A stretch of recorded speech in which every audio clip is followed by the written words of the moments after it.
이 시간 하나님께서 우리에게 주시는 말씀은 요한복음 4장 12절에서 21절까지의 말씀입니다.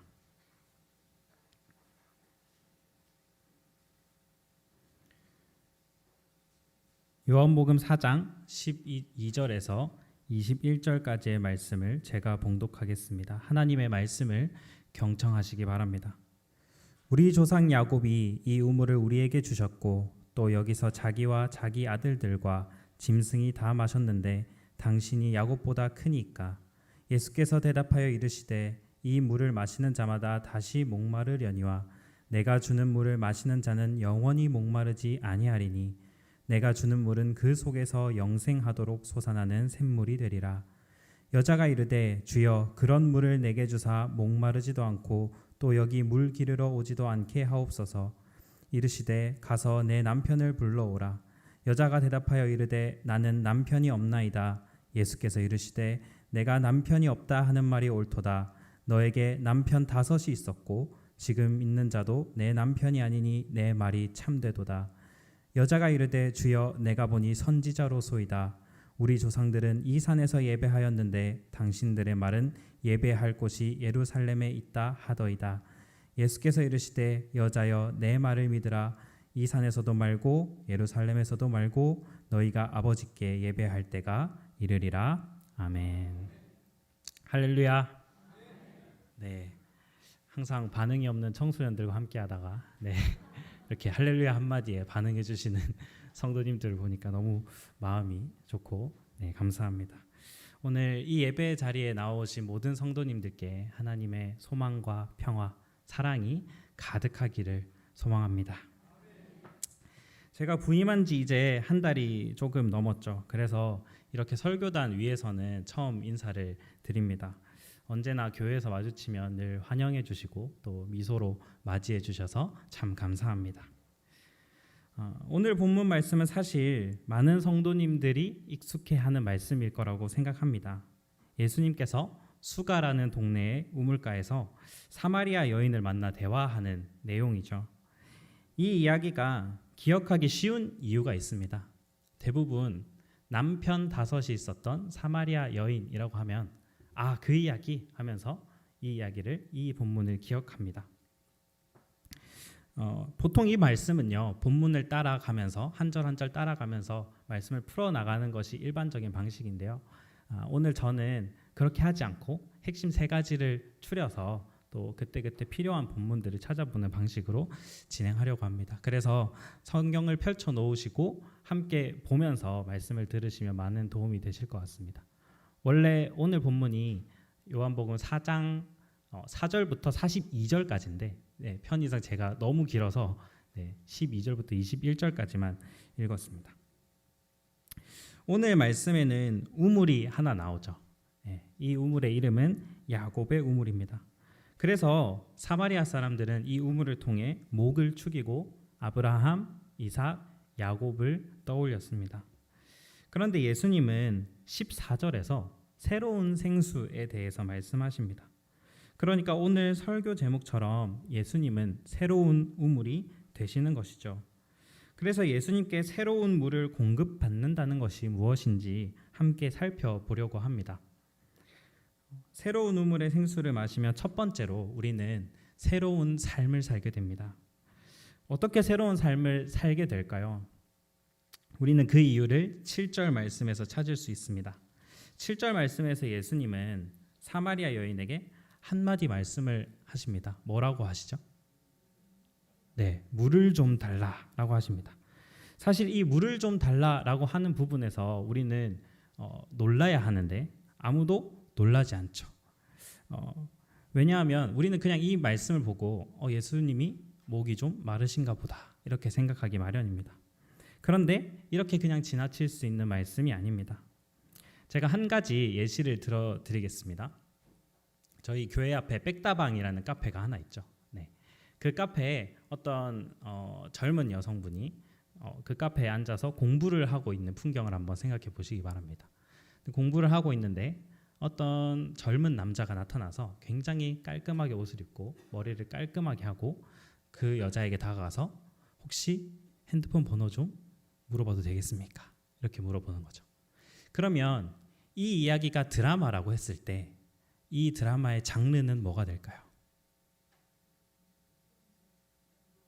네, 로맨스. 네, 이 장르는 로맨스죠. 근데 어떻게 핸드폰 번호 하나를 물어봤다. 이 이야기를 듣고 우리는 로맨스라는 장르를 추론할 수 있을까요? 우리에게는 사회적인 맥락, 문화적인 맥락이 있기 때문입니다.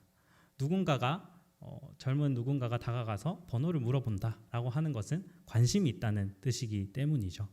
그래서 우리는 이런 문화적 맥락에 의해서 그 이야기를 듣고 이것은 로맨스구나 하게 생각하게 된다는 겁니다. 그래서 방금 우리가 읽은 이 7절 말씀도 이런 맥락이 필요합니다.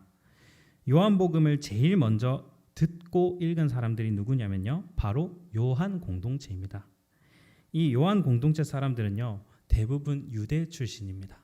그래서 유대인 이스라엘의 맥락을 아주 잘 알고 있었던 사람들인 거죠.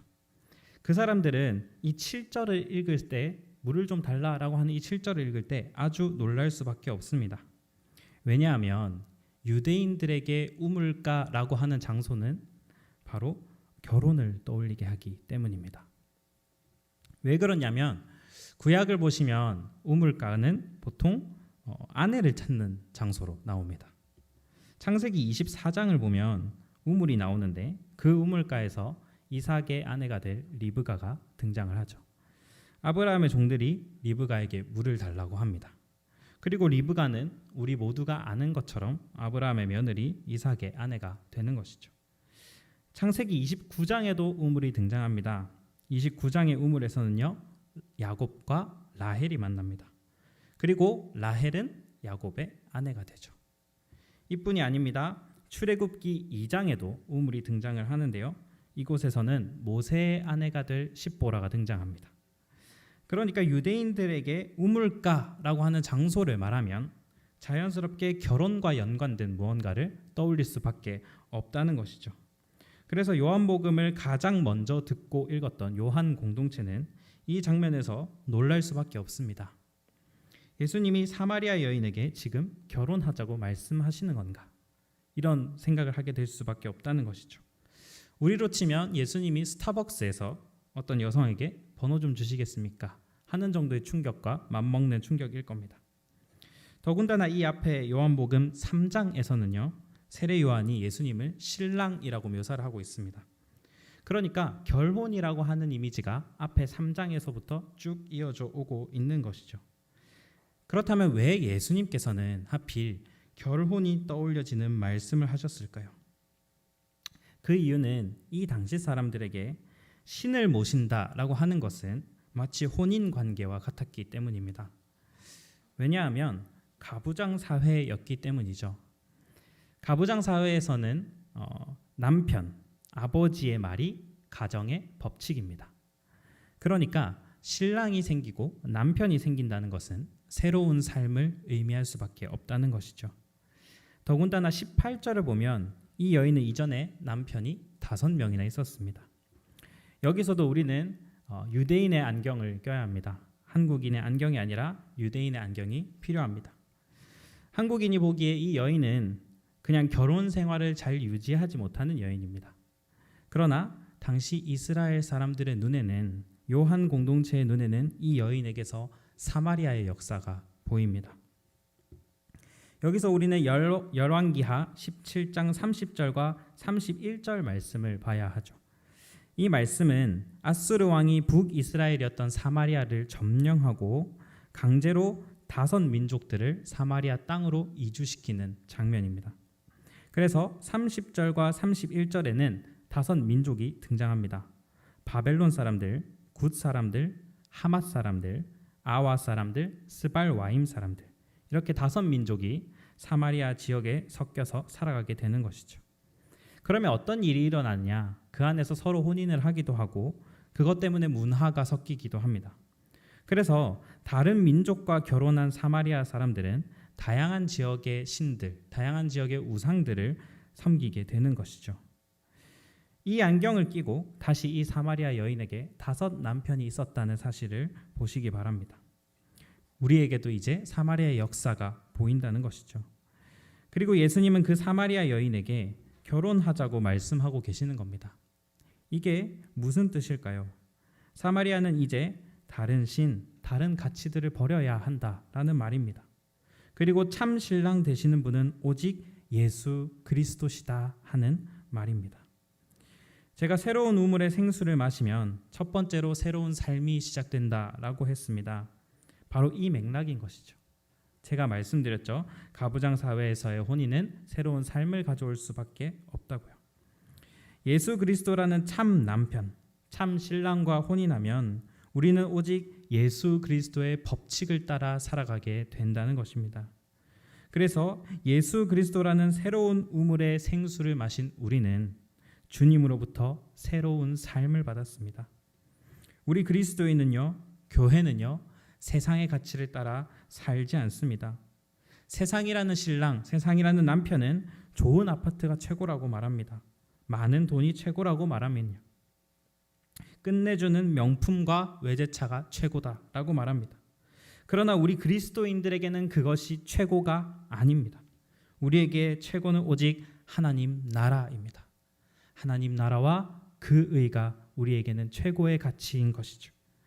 아무리 좋은 것을 가져도 그 안에 사랑이 없고 정의가 없고 평화가 없고 하나님이 없다면 주님 앞에서는 아무런 의미가 없는 것입니다. 그것이 우리 그리스도인들이 살아가는 새로운 삶입니다. 두 번째로 새로운 우물의 생수를 마시면 우리는 새로운 능력을 받게 됩니다. 9절 말씀을 한번 보시기 바랍니다. 9절에서 사마리아 여인은 예수님께 이렇게 말합니다. 당신은 유대인인데 사마리아 사람인 나한테 어떻게 물을 달라고 합니까? 그러면서 뒤에는 이런 해석이 붙습니다. 이는 유대인이 사마리아인과 상종하지 아니함이로라. 그러니까 사마리아 여인의 말은 이런 뜻이죠. 어떻게 유대와 사마리아가 한 공동체가 될 수 있습니까? 불가능합니다. 도저히 함께할 수 없습니다. 이런 말이죠. 우리는 이 말씀을 보고 그런 생각을 할 수 있습니다. 뭐 함께 하려면 함께 할 수도 있지. 지역이 다르다라고 해서 함께 할 수 없다면 경남에서 올라온 저와 보광동의 성도님들은 함께 할 수 없게 되는 것이기 때문입니다. 얼토당토하는 이야기다 이것이죠. 그런데 이 말씀을 읽은 요한 공동체는 이 이야기에 완벽히 공감했습니다. 왜냐하면 유대와 사마리아 사람들은 역사적으로 친하지 않기 때문이죠. 제가 뭘로 설명하면 이 두 사이의 관계가 잘 설명이 될까 고민하다가 체제로 설명하면 되겠다는 생각이 들었습니다. 그러니까 유대와 사마리아가 한 공동체가 된다는 건요, 자본주의와 공산주의가 한 공동체가 된다는 정도의 얘기입니다. 너무 어려워 보이죠. 우리 한반도도 당장 그 두 체제 때문에 갈라져 있기 때문이죠. 그러면 왜 유대와 사마리아는 사이가 안 좋을까요? 그 힌트가 20절에 등장합니다. 우리 조상들은 이 산에서 예배하였는데 당신들의 말은 예배할 곳이 예루살렘에 있다 하더이다. 아멘. 다툼의 시작은요, 이스라엘 전체가 북이스라엘과 남유다로 갈라질 때부터입니다. 원래 이스라엘이 갈라지기 전에는 전체 이스라엘이 예루살렘 성전을 중심으로 살아갑니다. 그 성전에 하나님이 계시다고 생각했고, 그래서 그곳에서 하나님께 제사를 드린 것이죠. 그런데 북과 남으로 갈라지고 예루살렘은 남유다의 영토가 되었습니다. 그럼 북이스라엘에게는 새롭게 예배할 장소가 필요한 것이죠. 그래서 북이스라엘이 대표적으로 내세운 도시 예루살렘에 대항하여 내세운 도시가 바로 사마리아입니다. 그래서 북이스라엘은 예루살렘을 깎아내리기 시작하는 겁니다. 여기서부터 북이스라엘과 남유다가 서로 체제 경쟁을 시작한 것이죠. 우리에게 이 체제 경쟁이라고 하는 것은 굉장히 익숙합니다. 왜냐하면 대한민국과 북한은 항상 체제 경쟁을 해왔기 때문이죠. 마치 서울이 최고다, 아니 평양이 최고다 하는 것과 같습니다. 그러니 사마리아와 예루살렘은 서로 감정이 좋을 수가 없는 것이죠. 거기다가 더 깊숙이 이 둘을 가른 일이 있습니다. 이 북왕국은 아수르에 의해서 멸망을 하고요. 그리고 남유다는 바빌론에 의해서 멸망을 합니다. 아까 제가 말씀드린 것처럼 사마리아는 다양한 민족들이 강제 이주하면서 온 문화가 뒤섞이는 바람에 비교적 그 정체성을 많이 잃어버리게 됩니다. 그런데 반면에 남유다 사람들은 바빌론의 포로로 잡혀가면서도 율법을 바탕으로 그 정체성을 잃지 않기 위해 굉장히 구분된 삶을 살았습니다. 그러니까 그런 남유다 사람들, 유대인 사람들의 눈에 사마리아 사람들은 그저 여호와를 버린 나쁜 놈들, 이렇게 되는 것이죠. 그러니까 이제는 더 이상 함께할 여지가 남아있지 않은 겁니다. 그런데 유대인으로 오신 예수님이 사마리아 여인에게 손을 내밀었습니다. 21절 말씀이죠. 여자여 내 말을 믿으라. 이 산에서도 말고 예루살렘에서도 말고 너희가 아버지께 예배할 때가 이르리라. 아멘. 도저히 섞일 수 없어 보이던 예루살렘과 사마리아가 화해하는 놀라운 순간입니다. 예루살렘과 사마리아 서로의 체제 경쟁은 이제 아무런 의미가 없다. 유대인이건 사마리아인이건 그건 중요하지 않다. 예수 그리스도, 새로운 우물인 내가 온 이 이후로는 민족에 상관없이 역사에 상관없이 모두 함께 하나님 아버지를 예배할 수 있다. 이 말씀을 하시는 겁니다. 예수님은 24절에서 또한 말씀하십니다. 하나님은 영이시니 예배하는 자가 영과 진리로 예배할지니라. 하나님은 영이십니다. 이 말은요, 하나님이 우리 안에서 영으로 일하신다는 말씀입니다. 더 이상 공간과 민족과 인종과 체제와 사상은 아무 상관이 없습니다. 영이신 하나님에게는 경계가 없습니다. 나이가 많고 적고 아무 상관없습니다. 영이신 하나님은 그 모든 것을 뛰어넘어서 서로를 화해하게 하시고 사랑하게 하십니다. 이것은 정말 놀라운 사실입니다. 이것이 바로 성령의 일하심이기 때문에 그렇습니다. 최근에 번역된 새한글 성경이라는 성경이 있습니다. 이 새한글 성경은 24절의 말씀을 이렇게 번역합니다. 하나님은 영이십니다. 그래서 그분께 예배드리는 사람들은 반드시 성령님에 이끌려 진리를 따라 예배드려야 합니다. 그러니까 영과 진리로 예배를 드린다는 것은 성령님께 이끌리는 것입니다. 성령이 어떤 분이십니까?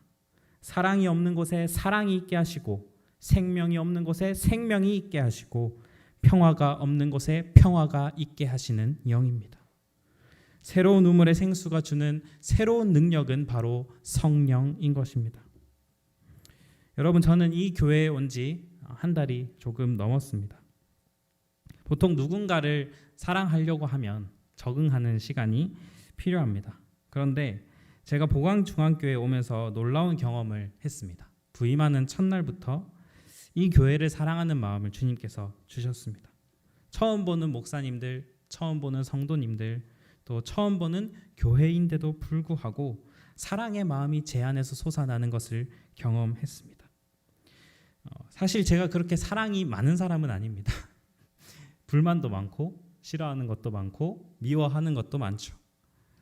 그런데 하나님께서 사랑을 제 마음에 부어주시고 사랑을 샘솟게 하셨습니다. 이것이 바로 새로운 우물의 능력이구나 고백할 수밖에 없는 것이죠. 여러분, 도저히 사랑할 수 없는 사람이 있으십니까? 그리고 도저히 함께 할 수 없다 하는 사람이 교회에 있으십니까? 새로운 우물의 생수 예수 그리스도를 의지하십시오. 성령 하나님께서 사랑하는 마음을 부어 주실 것입니다. 마지막 세 번째로 새로운 우물의 생수를 마시면 우리는 새로운 눈을 갖게 됩니다. 왜 하필 새로운 눈일까요? 눈은 우리의 욕망과 많은 관련이 있기 때문이죠. 견물생심이라는 아주 유명한 말이 있습니다. 눈에 보이면 없던 욕심도 생기기 마련이라는 말이죠. 이것과 비슷한 이야기가 창세기에 나옵니다. 모두가 잘 아시듯이 선악과가 보암직도 하고 먹음직도 하다고 나오죠. 이렇게 눈이라고 하는 것, 본다고 하는 것은 우리 안에 있던 또 우리 안에 우리도 몰랐던 욕망들을 올라오게 만들고 삶의 많은 선택들에 강한 영향을 끼칩니다. 오늘 이 말씀에 나오는 사마리아 여인도 마찬가지이죠. 사마리아 여인과 예수님의 대화를 잘 살펴보시기 바랍니다. 사마리아 여인은 자신이 보고 있는 현실 세계, 자신의 익숙한 일상의 세계를 넘어서지 못합니다. 예수님께서 하시는 말씀을 자신의 세계 안에서 오해하고 있죠. 13절과 14절에서 예수님은 이렇게 말씀하십니다. 이 물을 마시는 자마다 다시 목마르려니와 내가 주는 물을 마시는 자는 영원히 목마르지 아니하리니 내가 주는 물은 그 속에서 영생하도록 솟아나는 샘물이 되리라. 이 물은 우리가 아는 것처럼 물리적인 우리가 매일매일 마시는 그런 물이 아닙니다. 우리는 이 말씀을 읽으면서 그 사실을 이미 아는 채로 읽고 있죠. 그러나 사마리아 여인은 이 말씀을 오해해서 그런 물리적인 물을 달라고 요청하는 것입니다. 사마리아 여인은 여전히 이 물리적인 현실 세계, 자신의 일상을 바라보는 눈으로 예수님을 보고 있는 것이죠. 또한 예수님께서 너에게 5 남편이 있었다 하는 말씀을 하시자마자 19절에서는 이렇게 대답합니다. 주여, 내가 보니 선지자로소이다. 오해하고 있죠. 예수님은 이사야, 예레미야와 같은 선지자가 아니라 메시아이십니다. 이사야와 예레미야가 달을 가리키는 손가락이라면 예수님은 달 그 자체인 것이죠. 그런데 사마리아 여인은 자신이 알던 세계에 갇혀서 예수님을 그저 신기한 능력을 가진 선지자라고만 생각하는 겁니다. 자신이 보는 것을 넘어서지 못하고 있는 장면이죠. 그래서 여인은 25절에서 메시아 곧 그리스도라 하는 이가 오실 걸 알고 있다라고 말합니다. 메시아가 자신의 눈앞에 있는데도 알아보지 못하는 것이죠. 그러나 우리 예수님께서는 26절의 말씀에서 분명히 말씀하십니다. 내게 말하는 내가 그라. 내게 말하는 내가 그라. 내가 바로 메시아, 기름 부음 받은 자 그리스도다. 분명히 선언하고 계십니다. 이 말씀도 아주 놀라운 말씀입니다. 내가 그다라고 하는 이 말은 나는 무엇이다라고 하는 헬라어 에고 에이미가 들어간 문장입니다. 요한복음에서 이 예수님은 에고 에이미, 나는 무엇이다 하는 말을 자주 사용하십니다. 요한복음 14장 6절입니다. 내가 곧 길이요 진리요 생명이니. 나는 무엇이다 이죠. 이뿐이 아닙니다. 요한복음 15장 5절에는 이 말씀이 나옵니다. 나는 포도나무요 너희는 가지라. 나는 무엇이다 이죠. 이 나는 무엇이다 라고 하는 말은 우리에게는 그저 자기소개에 지나지 않지만 유대인들에게는 경외감이 드는 말입니다. 왜냐하면 이 나는 무엇이다 라고 하는 말은 하나님을 떠올릴 수밖에 없는 말이기 때문이죠. 출애굽기에서 하나님은 모세에게 나는 스스로 있는 자다 이렇게 말씀하십니다. 여기서부터 유대인들은 나는 무엇이다 라는 말을 들으면 하나님을 떠올렸습니다. 요한 공동체도 마찬가지겠죠. 사마리아 여인도 마찬가지겠죠. 그러니까 26절에서 내가 그다 라고 하는 이 말씀은 우리 예수님이 진정한 하나님이시다라는 것을 드러내는 말씀입니다. 이 말씀을 들은 여인은 그제서야 새로운 눈을 뜨고 주님을 발견합니다. 그래서 28절과 29절에서 물동이를 버려두고 자신이 살던 동네로 돌아가서 그리스도가 오셨다고 증언합니다. 이처럼 새로운 우물이신 우리 주님께서는 우리에게도 새로운 눈을 주십니다. 이곳에 계신 성도님들께서는 신앙생활을 하면서 무엇이 가장 힘드신가요? 다양한 어려움의 요소들이 있겠죠. 시간을 내어 교회에 오는 것, 시간을 내어 교회를 섬기는 것, 수익 중 일부를 떼서 드리는 것, 다양한 어려움의 요소들이 있을 겁니다. 그런데 저는 개인적으로 하나님의 나라를 보지 못할 때가 가장 신앙적으로 힘이 듭니다. 무엇을 보지 못할 때냐면요. 일상과 현실에 갇혀서 내 삶에서 하나님의 나라를 보지 못할 때입니다. 또한 하나님의 나라를 꿈꾸지 못할 때입니다. 영성은 일상의 모든 곳에서 하나님을 발견하고 하나님의 일하심을 발견하는 것이 영성입니다.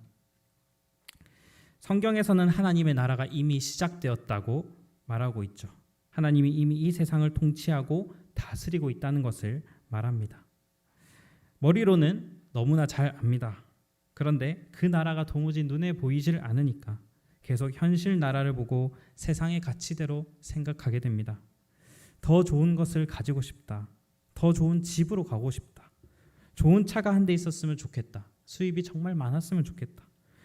여전히 저는 야곱의 우물물을 마시고 있는 것이죠.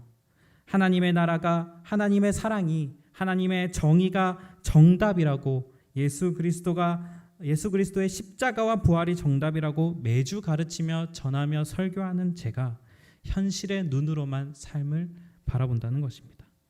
그럴 때마다 저는 신앙적으로 가장 힘듭니다. 그래서 저는 매일 기도하며 현실의 눈을 감습니다. 그 눈을 감으며 침묵으로 기도할 때 우리 주님께서는 제가 살아있음을 느끼게 하십니다. 주님께서 주신 몸의 감각을 느낄 때, 주님께서 주신 호흡을 느낄 때 저는 살아있음을 느낍니다. 그리고 주님께서 마치 저에게 이렇게 말씀하시는 것 같습니다. 다른 것은 필요 없다. 오직 살아있음으로 내가 너를 사랑한다. 그 안에서 세상이 줄 수 없는 생명의 물이 채워지는 것을 느낍니다. 그래서 주님 한 분이면 만족할 수 있구나. 세상의 명예가 아니라 주님의 사랑이면 충분하구나 하고 새로운 눈을 뜨게 됩니다. 사랑하는 보강의 성도 여러분, 이제 야곱의 우물이 아니라 새로운 우물 대신 예수 그리스도를 찾으십시오. 참 포도나무 되시는 주님께 붙은 가지가 되십시오. 그러면 포도나무로부터 나오는 생명의 물이 우리를 목마르지 않게 할 것입니다. 새로운 삶을 주시는 주님, 새로운 능력을 주시는 주님, 새로운 눈을 주시는 생명의 물, 예수 그리스도를 붙잡으십시오. 그 주님께서 우리에게 이렇게 말씀하십니다. 내가 주는 물을 마시는 자는 영원히 목마르지 아니하리니 내가 주는 물은 그 속에서 영생하도록 솟아나는 샘물이 되리라. 내가 주는 물을 마시는 자는 영원히 목마르지 아니하리니 내가 주는 물은 그 속에서 영생하도록 솟아나는 샘물이 되리라. 이번 한 주도 세상이 줄 수 없는 생명의 물을 마시며 세상을 갈증하지 않는 우리 모두가 되길 간절히 소망합니다. 다 함께 기도하겠습니다. 야곱의 우물, 세상의 우물만을 마시는 우리를 찾아오신 주님, 새로운 우물이 되어 오신 주님, 우리가 주님의 신부가 되어 영이신 하나님을 따라 사랑의 능력으로 이 세상에서 하나님의 나라를 보며 살아가도록 인도하여 주시옵소서. 우리는 연약하여 여전히 세상의 것들을 갈증하며 살아갑니다. 그런 저희를 불쌍히 여겨 주시옵소서. 우리를 생명의 물로 가득 채우시고 매일매일 내가 그다라고 하는 주님의 음성 앞에 겸손히 무릎 꿇게 하여 주시옵소서. 하나님의 나라를 보지 못하게 하는 장애물들이 있다면 모두 제거하여 주시고 사랑할 수 없을 때마다 새로운 사랑으로 가득 채워 주시옵소서. 이번 한 주도 능히 감당하는 우리가 되게 하여 주시옵소서. 이 모든 소망 우리의 새로운 우물 되시는 예수 그리스도의 이름으로 기도합니다. 아멘.